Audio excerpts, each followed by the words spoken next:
This Torah class is brought to you by TorahAnytime.com. Good morning, everyone. Shalom Aleichem, Bruchim Habayim. Welcome to our Friday Shiurim on Parshas Shemos. Good to see everybody. I want to share with you some original thoughts on Parshas Shemos. If anybody would like to order the new Sefer on Shemos, it's out. It's in the Svarim stores. You could order it at our site, rabbidg.com, in preparation of the new Sefer Shemos.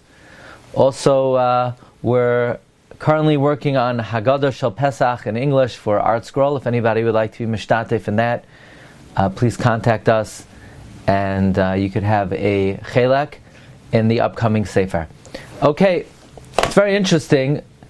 The Gemara in Soita on Daf Yud Aleph Amud Beis makes an analogy and a comparison between Moshe Rabbeinu and the creation of the light. The pasuk says that when Moshe was born, B'shas shenoilad Moshe nismalei habayis kuloi ar.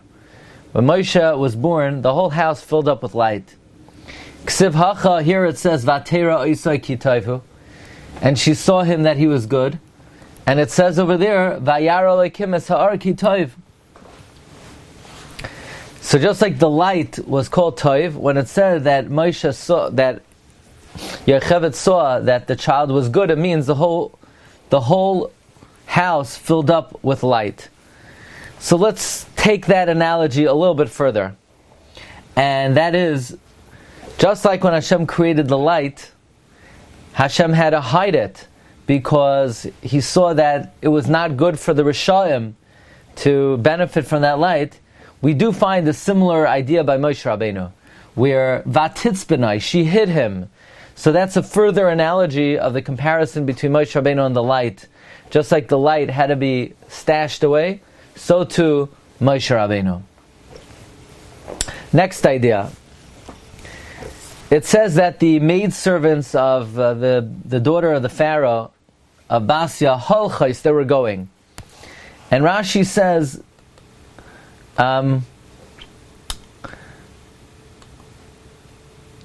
what does it mean they were going? It's a lashon of misa, like hine anoichi hoylech lamos. So halicha is death. It's referring to death, or like ani hoylech bederech kol haaretz. So we find that the word hoylech means to go to misa. This is at a polar opposite of the way Rashi interprets the word hoylech in Parshas B'chukaisai. There it says in B'chukaisai teilechu. Rashi says that means you're amel b'Torah, because teilechu is a lashon of halicha mechayel el chayel, rising up, growing, steiging, elevating oneself from level to level. So isn't it interesting that the word holchais either means to going to death, or it means learning Torah be'iyun. That's like two very disparate interpretations of the word hoylech. And this is a remez, perhaps, to the great teaching of the Vilna Gaon, that in this world, it is impossible to plateau. You're always going somewhere.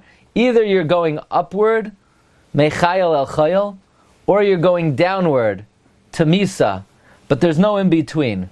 There's always halicha in this world. In this world, you're always traveling. You're always going somewhere. Either you're elevating yourself, or you're going, or you're going lemisa.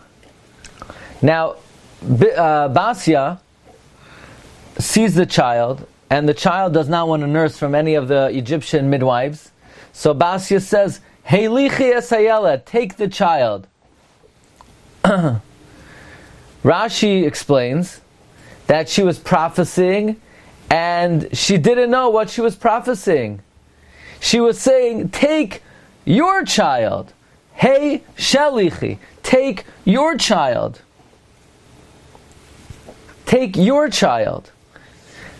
So she didn't know she was prophesying it, but she was nevertheless prophesying, take your child. So I was bothered, what benefit is there that Hashem put this nevuah in her mouth, that she said, take your child? Why would Hashem make her say, b'nevuah, take your child. Let her just say, take the child. I mean, well, Hashem's not going to make a miracle for nothing. For what purpose did the Rebbeinu Shalom put prophecy into her mouth? I think we could explain that, Moshe Rabbeinu grew up in the house of the Pharaoh. He grew up as the, basically, foster child of the adopted child of Basya. I mean, Paro was his father for all intents and purposes. So why didn't Moshe Rabbeinu grow up as an Egyptian? Why was he never under their influence? I mean, he grew up in that household. They were his parents. The answer is when Basya uttered the words with prophecy, your child, that created a reality that Moshe always remained the child of Yocheved and Amram. How? Through those words of prophecy, that sort of made it, that created that reality that he never was subsumed by the household of the Pharaoh. The next Dvar Torah is stunning, but I already said it over this week. It's really beautiful. But I'll let you read it, and you can listen to it on some of the other shiurim. Okay, so I want to point out, of all the nations in the history of the world, while Klal Yisrael certainly was chosen for the greatest gifts, the giving of the Torah, the miracles of the Exodus, the gift of Eretz Yisrael, the gift of prosperity throughout the generations, Klal Yisrael, Jewish people are always more prosperous than the nations that we live among. But nevertheless, we also suffered more than any other nation. And the question is why? Why, throughout the ages, whether it's Churban Bayis Rishon, Churban Bayis Sheni, whether it's crusades, Inquisition, pogroms, Holocaust, no other nation endured what we had to endure. Why? What did we do that we warranted? And the answer is found frighteningly in this week's Parsha. Moshe Rabbeinu says, Ochein noida hadavar. Rashi says, now I understand in what way the Jewish people sinned more than any other nation. But now Moshe Rabbeinu says, I understand they are worthy of it. They deserve it. And that is referring to Lashon Hara, where Moshe Rabbeinu realized that somebody tattled on him. Which means the reason why Klal Yisrael, not only in Egypt, but this is Masei Avos Siman Labanim, the reason why we've endured and been punished more than any other nation is because of Lashon Hara. And you'll ask, but the Goyim speak more Lashon Hara than we do. That is true. But as the Baal Kitzur Shulchan Aruch explains, for the nations of the world, Lashon Hara is not an Avera. And the reason it's not an Avera is because they are not by definition one entity, and therefore causing disparity and lack of unity is not such a crack in their foundation. But because Klal Yisrael is Am Echad, Goy Echad Ba'aretz, therefore Lashon Hara destroys us. And that is something that is Noira V'Oyem to someone who thinks about it. So Moshe Rabbeinu is running away from the Pharaoh, and he runs away and he comes to the well, and Rashi says, Moshe Rabbeinu learned a lesson from Yaakov to find his shidduch by the well. Right? I don't think they've tapped into this power to try to deal with the shidduch crisis. We live in a time where it's difficult. Young singles have a hard time finding their zivug hagon. And, I don't think we've tapped into this segula enough. We need more wells. They should get together at the well. Obviously, all kidding aside, what does Rashi mean that Moshe learned the lesson from Yaakov to find his shidduch by the well? Moshe Rabbeinu, he was looking for a shidduch? It says he was running away from Parai.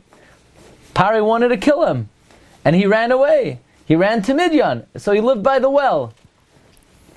Is that why he went there? He went there to run from Parai. But perhaps you could say there's a deeper element over here. isn't it interesting that when does Moshe Rabbeinu look for a shidduch? He davka looks for the shidduch when Paro is running after him to kill him. Why didn't he look for a shidduch for all the years before? You would think that when somebody's running after you to kill you, that's not the time to look for a zivuk, to look for a shidduch. That's not the time to look for a shidduch. Moshe Rabbeinu learned from Yaakov Avinu. You know when it's time to build? You know when it's time to build your family? Just like when Yaakov Avinu, Esav was running after him to kill him, that's when Yaakov went to get married. Because we never throw in the towel. Just when you think all hope is lost, that's when you build for the future. By the way, like the Pninei Harav, when the Germans were primed to enter Palestine, that's when the Pninei Harav said, let's have the groundbreaking for Pninei. That's when you build. Just when you think all hope is lost, that's when you build the future. So Moshe Rabbeinu learned not just the location of where to look for a shidduch, but when to look for a shidduch. When to look for a shidduch? Look for a shidduch when you think all hope is lost, that's when you redouble your efforts.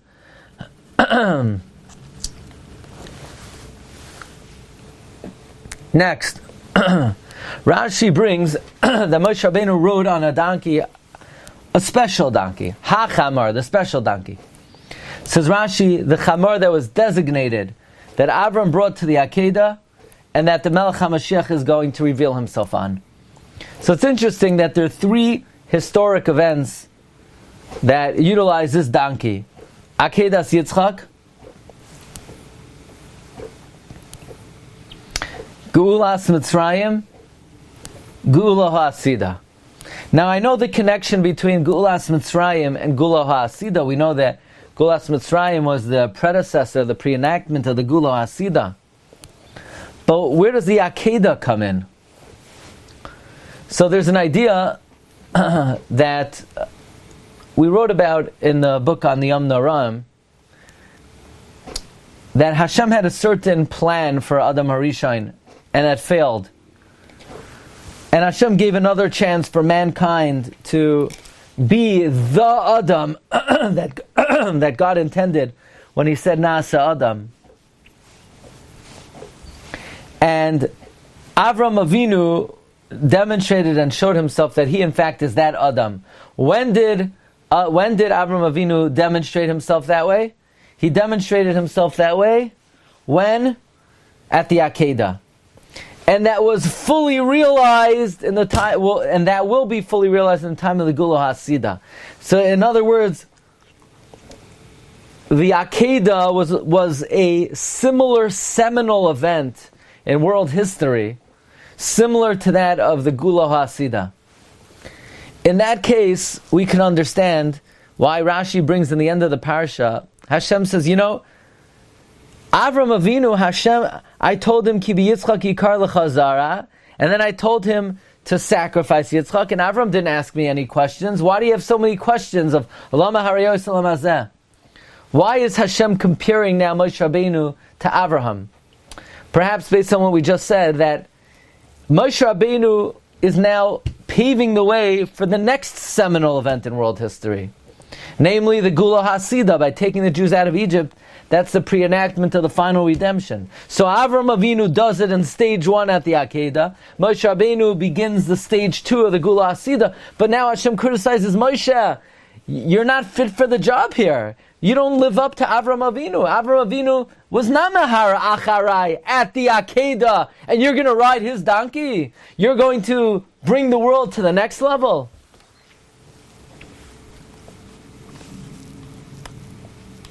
Okay, 2 more ideas. Next idea. We live in a generation where there's no respect for authority. There's no respect for position. There's no respect for people of eminence and prominence. Case in point. So for many people, their favorite pastime is mocking the Commander-in-Chief, President of the United States. While the laws of Lashon Hara do not apply to Oirei Kecham Mazalos, Nevertheless, we have to think about the appropriateness of such conduct in light of what Chazal tell us, that when Moshe Rabbeinu and Aaron came to Pari, they said, "Let us go, lest God strike us down." Rashi says what they were saying is, "Lest God strike you down." But they had to give kavod lamalchus, so they didn't want to say, "Lest God kill you." So they couched it. Of course, Pari understood what they meant, but what they were saying was, "God's going to kill you if you don't let us go." But they didn't say those words. Says Rashi, from here we learn you have to honor the king. Honor the king, but he's wicked and he's holding the Jewish people hostage, and we need to threaten his life. Doesn't matter. Even at the time you're threatening this wicked depo's life, you still have to show him courtesy and respect. So I think that that puts into a different view the type of mockery people make of people in position of office and power, even if they're not qualified, and even if they're bring it upon themselves. Nevertheless, Derech Eretz demands that even if you're dealing with a murderer, Rasha like the Pharaoh, you still have to show kavod malchus. Next question. Next idea, and this will be the final idea. I've been asked questions over the years where people, they get a little bit more into learning as they get older, and they come and they say, my wife tells me, why you want to run out to the Beis Medrash? Because you don't want to help in the house. It's not that you're so into learning. It's not that all of a sudden you're interested in a minyan. It's now you don't want to help me. So it's more convenient for you to go to the Beis Medrash. That's a question I get very often. And the person says, you know what? She's right. That's part of the reason why I want to go learn. It's easier. Oh, you know why you want to go learn? Because you don't want to go to the simcha. It's not that you're such a big Talmud Chacham, so you don't want to schlep to the wedding, so you want to go learn. And the answer is, don't say that to yourself. Outthinking yourself to say, the only reason I want to do the mitzvah is for ulterior motives, so I won't do the mitzvah. That's the Eitzah of the Yetzer Hara. That's one of the tactics of the Yetzer Hara, where the Yetzer Hara tries to outsmart you and say, don't do the mitzvah. The only reason you want to do the mitzvah is because you have some kind of ulterior motive. That's exactly what the Pharaoh told Klal Yisrael. Nirpim atem nirpim. You guys are a bunch of lazy bums. That's why you want to go make a festival in the Midbar and offer sacrifices. You're not so religious. It's just you don't want to make pyramids. So it's easier to go to shul than to make the pyramids.